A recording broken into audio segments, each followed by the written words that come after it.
안녕하세요. 이상주 방송입니다. 이 시간은 예배 찬송의 역할을 좀 말씀드리겠습니다. 예배에서 찬송이 참 많지 않습니까? 전주가 있고 후주가 있고, 그리고 영광송, 성삼위송, 그리고 경배송, 헌금송, 또 성령까지 참 많잖아요. 예배에서 찬송이 왜 이렇게 많은가? 찬송의 역할 때문인데, 찬송이 예배를 이렇게도 할 수 있고 저렇게도 할 수 있습니다. 찬송이 잘못되어 버리면 예배는 실패할 수 있습니다. 찬송이 차지하는 부분이 그만큼 크고, 그래서 중요한 역할을 한다는 것입니다. 왜 찬송이 이렇게 많은가? 찬송의 역할이 중요하다는 건데, 이 점을 간략히 말씀드리겠습니다. 지난번에 말씀 보았습니다만 히브리서 13장 15절에 찬송이 제사라고 하지 않았습니까? 희생제사란 말인데, 구약의 희생제사는 사람들 마음대로 하지 않잖아요. 하나님께서 일러주신 말씀대로, 가르쳐주신 제사의 법칙대로, 제사의 방식대로 해야 하잖아요. 찬송도 희생제사라고 한 건 찬송을 부르는 사람은 물론이지만 부르는 사람 제사장이죠. 그 곡이나 가사도 다 하나님이 일러주신 말씀대로 해야 한다는 겁니다. 신학이 있어야 한다는 건데 하나님의 말씀 토대 위에서 해야 한다는 것입니다. 무슨 소리냐? 요즘 CCM 기독교 대중음악이 주류를 이루는데 무슨 키키 묵은 소리를 하느냐 할지 모르겠습니다. 물론 그럴 수 있습니다. 저도 아무 거면 어떠냐, 하나님을 찬송하면 좋은 거지 했습니다. 하나님을 찬송한다는 데는 박수칠 일입니다. 그런데 점점 주님의 말씀으로 들어가야 하죠. 주님의 말씀이 우리의 사고를 세우잖아요. 불명확한 데서, 막연한 데서 점점 명료하게, 명확하게 사고하게 됩니다. 말씀으로 들어가야 하죠. 말씀 사상이 우리의 모든 삶의 행보에 영향을 끼칩니다. 말씀의 영향을 받지 아니하면 불신자와 똑같잖아요.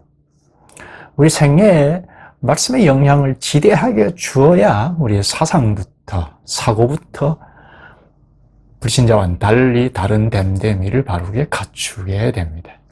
말씀 사상이 서지 않으면 결국은 우리 방식대로 막연히 살 수밖에 없는데요. 찬송의 문제도 처음에는 우리 방식대로 아무 거면 어떠냐, 하나님을 찬송하면 다 되는 것이 할 수 있습니다. 무엇인지 제대로 알지 못하면서 이것이다 저것이다 할 수 없잖아요. 처음부터 그렇게 할 수 없죠. 찬송하면 되죠. 그런데 점점 더 말씀으로 돌아가서 하나님이 무슨 말씀을 하시는지 들어보는 거죠. 주께서 말씀하시는 것을 들어야 이런 거구나 하고 균형을 잡아갑니다. 하나님을 더 가까이 나아가서 교제하면서 살아가게 됩니다. 누가 뭐라더라, 경상도 말로 카더라, 다수가 그렇게 하잖아, 저 큰 교회도 유명한 목사도 그렇게 하잖아, 무슨 소리냐 하면 할 말은 없습니다. 주님이 뭐라고 하시는가, 이게 참 중요하죠. 16세기 개혁자들이 말씀으로 돌아가자 했는데 굉장히 중요한 문제이죠. 주님의 말씀은 성경이니까 성경 말씀으로 돌아가서 보는 겁니다. 성경 말씀으로 돌아가서 주님이 뭐라고 하시는가 보는 것이 필요하죠. 그쪽으로 자꾸 가야 끊임없이 주님의 지지를 받을 수 있습니다. 거기서 힘이 생깁니다. 예배에서 찬송도 마찬가지입니다. 찬송이 무엇일까? 찬송이 왜 이렇게 많은가? 오늘 역할 때문이다 했는데요. 예배 찬송은 지대한 역할이 있습니다. 첫째, 예배하는 우리의 마음을 지도하여 하나님을 향하게 해줍니다. 그래야 합니다. 찬송이 만약 우리의 마음을 주장하여 하나님을 향할 수 없게 해버리면 합당한 찬송이 안 되죠. 예배 찬송은 그렇습니다. 우리의 마음을 자꾸 하나님을 향하는 노래, 그래야죠. 사람을 향하게 하는 노래는 이 세상에 많지 않습니까? 하나님을 높이는 예배에서까지 사람을 즐겁게 하는 것만 하면 하나님과 가까워질 수는 없죠. 사람들과 즐겁게 또는 흥을 돋우는 것을 노래하면 참 좋죠. 세상 노래는 다 그렇잖아요. 사람을 즐겁게 하고 흥을 돋우거나 발라드 같은 것으로 우리의 정서를 지도하면 참 좋은 노래이죠. 그런데 예배 찬송은 하나님을 노래하는 거라 하나님을 향하게 해야 합니다. 사람을 향하게 하는 노래는 곤란합니다. 우리의 마음을 자꾸 하나님을 향하게 하는 노래, 이게 찬송으로 합당합니다. 예배 순서가 모범이 필요하잖아요. 예배 모범, 예배에는 예배 모범이 필요하죠. 모든 회중이 연합하여 마치 한 사람처럼 주 앞에 부복하는 거니까, 절배쳐서 절을 하는 거니까 하나님을 향하는 예배 모범이어야 하죠. 아무 순서나 막 섞어서 무슨 명확한 절차도 없고 막 뒤섞어 놓은 순서로는 하나님 앞에 나가는 예배로서 결격 사유가 있게 됩니다. 새해 때가 된 가족들이 세배를 하는데 어린아이가 세배를 할 때도 중구난방으로 하면 실례잖아요. 그래서 가르치지 않습니까? 이렇게 하라 하고 가르치는데 예배도 우리를 지도하는 예배 모범이 필요합니다. 그처럼 예배 찬송도 우리의 마음을 지도할 만한 모범이라야 하죠. 아무거나 하면 곤란하죠.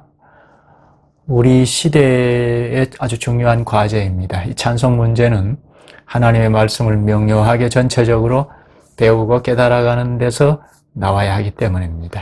예배 찬송은 첫째, 예배하는 우리의 마음을 지도하여 하나님을 향하게 해준다는 것. 둘째는 예배 찬송은 예배의 흐름을 돕습니다. 예배의 흐름을 막으면 합당한 찬송이 아니죠. 예배 모범에서 영광송을 먼저 부르는데 그러면 하나님의 영광을 뵙습니다. 이어서 성삼위송을 부르면 삼위 하나님 앞에 섭니다. 그러면 하나님의 영광 앞에 더 다가가죠. 또 경배송을 부르면 삼위 하나님의 사역을 부르는 건데요. 그러면 삼위 하나님의 사역을 좀 더 알고 가죠. 감사하죠. 하나님께 훨씬 더 가까이 다가갑니다.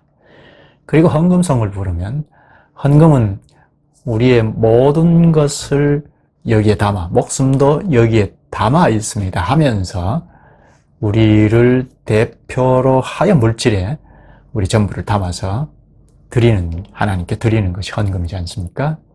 그런 정신으로 헌금송을 부르면 모든 것이 주님께로부터 왔기에 되돌려 드립니다. 받으시옵소서 하고 찬송합니다. 그러면 삼위 하나님 앞으로 더 깊이 나아가죠. 헌금송을 부르면서 하나님이 받으시는 자리에 나아갑니다. 하나님이 받으시는 자리에 나아간다는 것은 하나님과 우리가 밀접하게 교제하는 자리에 이른다는 것이죠. 이렇게 찬송은 예배 흐름을 도와서 하나님 앞에 깊이 나아가는 것입니다. 나아가서 교제하죠. 그런데 이런 흐름을 방해하고 깨뜨리면 그 노래는 합당한 찬송이 아니죠. 또 셋째, 찬송은 하나님을 향한 회중의 마음을 하나로 묶어주는 역할을 합니다. 회중이 같은 정서를 품게 합니다. 만약에 시끄러운 곡이면 우리 정서가 시끄럽게 되겠죠. 그럼 우리 마음을 나눌 수 있습니다. 서정적인 곡이면 어떻게 됩니까? 우리 마음을 자극하기 쉽습니다. 하나님 앞으로 향하기보다 우리의 기분을 좋게 할 수 있습니다. 그러면 하나님을 향하는 사람과 또 그렇지 아니하는 사람도 있을 거 아니에요. 그러면 나누어지죠. 그래서 개혁자들이 곡은 단순하고 장중해야 한다 했습니다. 가사의 정신을 살려야 한다고 했습니다. 예배 찬송으로 합당한지 아닌지 쉽게 분별하는 방법은 첫째는 하나님을 향하게 하느냐, 사람을 향하게 하느냐. 둘째는 예배의 흐름을 돕느냐, 예배의 흐름을 막아버리느냐.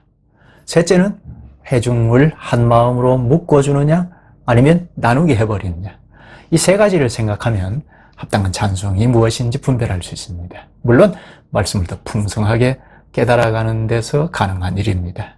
말씀을 대언하는 목사의 책임이 참 크죠. 이는 설교가 무엇인지 다룰 때 말씀드릴 수 있겠습니다.